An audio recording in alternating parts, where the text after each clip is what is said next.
8月1号，中国最高法发布了关于劳动争议的司法解释，它就像一把锋利的刮骨刀，把老百姓关于企业和个人那点仅存的收益都给收割了。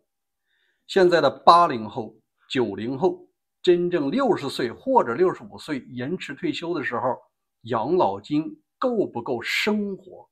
一会儿数据我告诉你。在过去的40年，中国人非常幸运，他已经3次躲过了经济衰退以及崩溃，现在第4次能躲过去吗？大家好，我是大卫，我们一起来分析新闻背后的真相。今天是美西时间8月3号，先讲一下国内企业界的大新闻。中国最高法8月1号通过央视发布了一个最新的司法解释，这个解释很多了，我只讲最关键的一条。他现在宣布以前企业和员工你双方协商一致通过的说咱不交社保了，无效了。这问题出在哪儿？你任何的法律它都要有一个经济环境，你现在出这个，它无异于它就是一把刮骨刀。给大家举个例子，如果说企业和个人经济腾飞的时候需要规范，100%就是要交社保，因为什么呀？社保是一个企业应尽的义务。但是现在都什么时候青年失业率都超过了25%，现在是大学毕业生及失业，985、211去海底捞端盘子了。这个时候你要让他100%交社保，只有一个结果，那就是企业要裁人。既然我不给你交，现在你一告一个准。按照最新的解释如果员工说你企业没给我交，我要是告的话企业得倒赔。如果他5年了，你就要赔5个月的薪水。企业能有这么多钱赔吗？那结果只有一个，算了，咱双方解约吧，因为我不想被罚。那结果呢？企业不好招人，他也不招人了，他在收缩。而个人呢，你更找不着工作了。本来说我不交社保，你老板雇我，现在门都没有，人家连招人都不招了。所以说我们要通过这件事呢背后的原因，怎么在这个时候出这种恶法呀？很简单，因为有个大窟窿它必须得靠社会上的钱去堵，那就是社保的漏洞。我们看一下新闻来源，在去年的社科院曾经宣布过一个19年出台的数据我们再来重温一下。这事儿都过去6年了，现在不正在应验吗？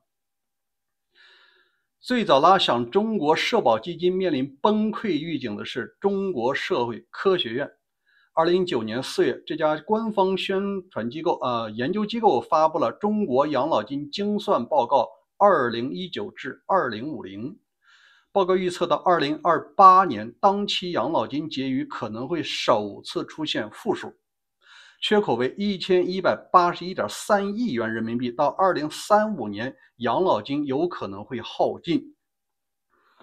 这个不是什么海外反贼或者是反华势力给你唱衰，这是中国社科院自己通过数据模型得出来的。那我们看它的依据是什么？报告说到那个时候，80后一代还没有超过退休年龄，也就是说，当这个群体退休时已经无钱可领。报告还预测未来30年赡养率翻倍，养老金支付压力不断在提升。2019年由将近2个缴费者来赡养1名退休人员，到了2050年，几乎是1个缴费者需要赡养1名退休人员。现在已经2025 6年过去了，怎么样？正在验证吧。他讲的2028年那指的是中国的大盘子。那时候他没预测到新冠吧？2019年还没有新冠呢。第二，他没有预测的中国的制造业的优势现在正在被其他国家夺去，而且美国和西方世界接下来和中国进行科技和制度经济上的脱钩锻炼，这个趋势不可阻挡。所以说2028年的现在已经挪到了2025年。今天我还想跟你聊的深入一些，就是为什么这种独裁集权体制它一定会走向崩溃。在这儿啊，其实我发现中国目前实际上已经走在前苏联崩溃的老路上，几乎是一模一样。可以说啊，99%走的路一样的。一个集权体制走向崩溃啊，至少在10个方面都出问题。这个是整体的叠加，它不会因为换了一个领导人就能够解决的。这时候啊，神仙也给你解决不了，这是体制根儿上的问题。我呢正好整理了一下，毕竟大卫不是社会学家，我就以我一个个人老百姓视角跟你讲，独裁体制至少在10个方面最终必然出问题。第一个，那就是在这个人口上，集权体制的人不会越来越多，只会越来越少。我给你看一组数据哈，2024年结婚多少呢？是611万对，已经回落到1980年的水平。80年是刚刚改革开放第2年啊，现在40年又回旋了。那你以为明年呢？这是2024年的数据，今年有可能只有500多万对结婚，这是铁定的了。今年结婚肯定不如去年，没这么多人结婚，哪来这么多人生孩子呢？谁来交那个养老金呢？另外，新生儿数量2024年是954万，逼近1940年抗战时期的914万，和那个1937年嘛开始打了3年日本，那时候已经是914万，跟那差不多了。这个数据都是公开的，大家自己可查。那我们讲10个方面最重要的是在政治上，所有的集权社会它一定是大政府。大政府是什么？很典型的一点，它要垄断所有的资源，要不然你怎么听他招呼呢？他如果连你的钱袋子、你的这个粮票都掌握，所以说你就只能乖乖听话，不然的话你就得饿死明天根本就没有饭吃。那有那么严重吗？实际上现在正在走向这样的方向。另外在集权的体制中，年轻人疯狂的追求权利，而不再追求科技创新。他们最想干的事儿那就是考公进体制，掌握这种不受制约的权利。一个大皇帝，一个部门里他就是一个小皇帝，一个乡镇他也是一个小皇帝。为了争夺这种不受制约的权利，所有的年轻人高智商都往那儿走。另外还有一个什么问题呢？正是因为这种集权太爽了，大家都想当那个部门的小皇帝，他一定会出现什么互相的倾轧、斗争，内斗是不可能完成的。老毛在第2次庐山会议的时候说过一句实话，他说运动本身没有尽头，运动要一直搞下去。中国有8亿人口，不斗行吗？而且在74年的时候，他曾经要求周恩来，你出一个数据，按照1/1000的比例找出这些反对者杀掉，不是关监狱，没那么多监狱，杀掉。8亿人的1/1000就是80万而下面呢，要利用这种规则打击自己的对立面，真正受波及的就不是1/1000了，那就有可能是1%。因为前几天我讲这个数据的时候，有一好朋友说，你这数据错了实际上1/1000不是8万，是80万，是的。但真正受影响的绝对超过1%，有的时候按照5%，一个公司或者一个部门里拿5%出来当这个反对派，有时候还要干嘛抓阄，谁也找不出这反对的证据，那就抓阄，谁抓到谁倒霉，谁就是批斗，最后不是批斗，最后打残了，对吧？终身残疾，有的人很快就死了。除了在政治上的倾轧和永无止境的运动之外，它的经济上也不可能搞好。为什么？很简单如果你不是靠天然气、石油这种吃资源饭，你慢慢就会发现，所有的资源它都垄断在国有经济，因为他放心国有经济必然导致什么？人员臃肿，三姑六舅小姨子都往这个企业里塞，那效率人浮于事，效率差，利润就低，它就亏损，亏损就拿税收来抵，税收从哪儿来呀？不就是拿民营企业的利润去补国有企业吗？现在连中石油石化这种企业它都敢给你亏损，你还能高速公路都能给你亏损，对不对？所以说经济上除了国有企业过大之外，它也不利于创新。你比如说日本、以色列、德国和这个瑞士啊、美国，它这种体制呢，它是鼓励创新的。青年人也没有那么大的劲头，说我要当那个市长啊，我要当那个这居委会主任，他没这想法。他认为赚钱比这个爽多了。所以说啊，他在开放的这种思想中才有这种创新，有创新你才能做出好产品啊，迈向全世界，挣全世界的钱。所以说，在独裁体制中，没有人去钻这个脑门的，他们就想着进体制。有人讲，霍金这种残疾人啊，来到中国，他也得站起来敬酒，不然的话，根本就评不上副教授。第三个啊，是这个啊，对，刚才经济上我少说了，它经济上有一个什么失衡呢？它一定是增加军工的投入和监控的投入，而减少民生。客观上对民生它是一种挤压。前苏联是这样，现在不一样吧？您比方讲啊，中国经济都这样了，像山东、河南有些老师都工资半年没开出来的。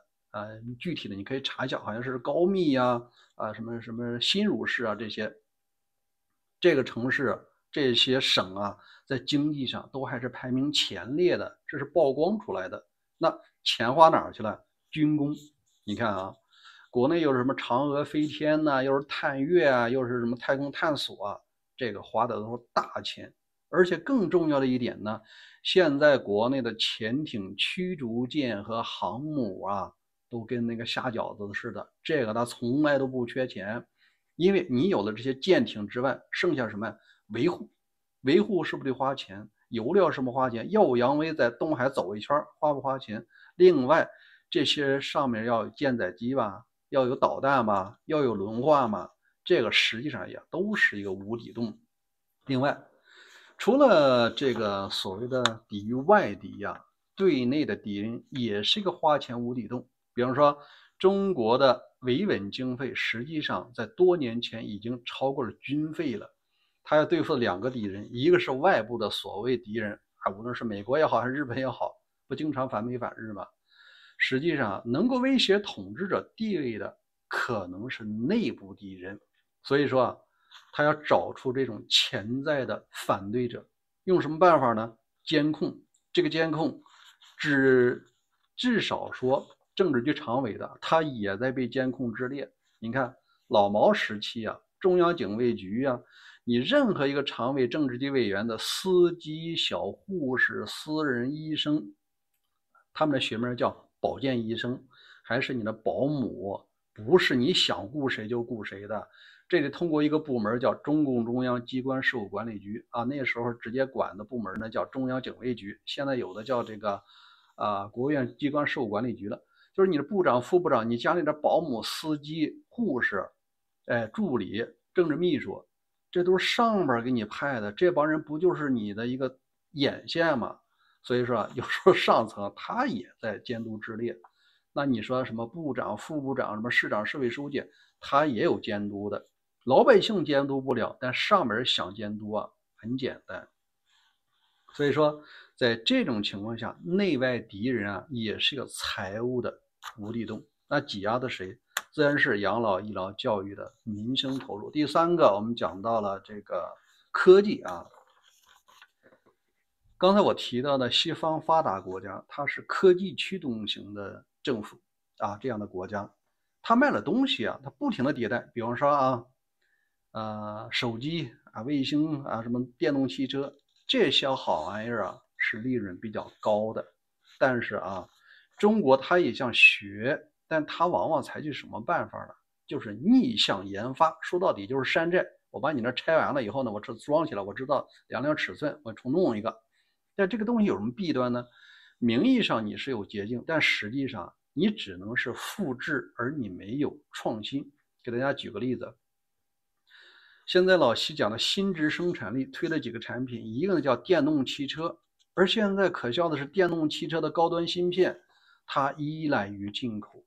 中国所谓的高端芯片啊，在自己的车上不行，经常是发现了不了目标，有的是直接钻到车底下去。所以说，自动驾驶依赖于高算力芯片，你速度下来的话，你根本玩不了。第二个，他讲的 AI 时代的这个 DeepSeek，今年一开始挺火，把老外都弄懵了。最后一发现，这些数据不就是蒸馏我们 OpenAI 的数据吗？而且通过新加坡呀，是马来西亚，它大量的采用这种数据，然后呢，在中国进行蒸馏。本质上，你的数据库是蒸馏人家的，如果人家端口给你切了，你蒸馏啥去？现在还有人玩 DeepSeek 吗？至少是全球没有多少人玩，那中国人只能自己玩了。好，我们讲除了科技呢，还有一个第四是民生哈。你任何一个国家都要考虑对于弱势群体的支持，老人、孩子、妇女和少数族裔这些少数民族，而这些人啊，目前肯定是越来越弱。我在讲，中国目前确实走在前苏联解体的老路上，跟苏联一样。除了俄罗斯、白俄这些其他小国啊，当时的加盟共和国啊，恰恰是被压榨的一些国家。乌克兰生产的粮食是粮仓啊，是苏联的粮仓，但是乌克兰人恰恰却被大量的成百万人的饿死。那粮食去哪儿了呀？去莫斯科了啊，去的中央政府去给你统筹去了。最终穷国啊、小国啊都要受到内部的压榨。所以说，中国缺钱的时候不会缺对内监控，也不会缺对外耀武扬威，缺的是养老、医疗、教育。现在老师半年不开薪水，接下来啊也会有医院要被迫关门解散。好，我们讲五个啊，第五个呢，外交上它一定是反民主的，而且和邪恶轴心走得很近。这个现在是不是事实呢？你比方说啊，独裁统治啊，它为了防止民众向往民主的生活方式，想要监督政府，它一定是反民主的。谁民主，他反谁。所以说啊，他就找这种自己的同类，像什么朝鲜、伊朗啊这种想终身制一直干到死的，他拿这个走。所以说啊，在外交上不可能有真正的朋友。然后呢，民主社会一定对他是防范的。好，那么再讲第六个的军事上。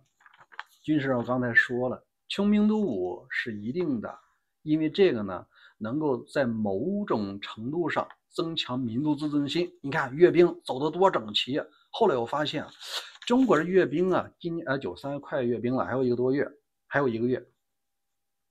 前几天啊，有人流出来当时排练，就是现在排练的照片，有件事漏了。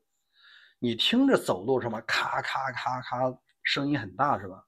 实际上，在这些士兵排头的那个腿上啊，它安置有那种微型的麦克风，很小。那个麦克风啊，走起来那就是通过那种声音放大器放完大以后，发现歘歘震天动地，实际上那都是被放大的音效。但是这种感觉呢，中国老百姓，尤其是小粉红啊，给力他就吃这玩意儿，他就觉得我们的人民子弟兵是战无不胜。实际上那都是假的音效啊，你把它开关一关，跟你走一乱一样的。除了对外的耀武扬威之外呢，他在经济即将崩溃的时候呢，也许就会采取军事冒险和掠夺。像当年这个萨达姆，他是还不起外债了，他就想着，既然我还不起了，我看上自己的邻居了，那就是科威特，他又有石油，我还欠他钱，干脆我把他占领了算了。你看付出多大代价，最后不是被绞死了吗？一样的。苏联时期啊，他在后期仍然在对外用兵，因为他要维持自己的统治，也是想维持小国对中央政府的进贡，无论是资源、粮食还是能源。除了军事，第七个我们讲的文化上，这个就更好玩了。所有的独裁体制，它一定是撒谎的，所以民众就得出一个结论，说国家一片光明，而我们个人前途呢是暗淡无光。为什么？他看的新闻联播也好，无论是前苏联的还是现在中国新闻联播，天天告诉你 GDP 又涨了5.2%，上半年我们的经济多好。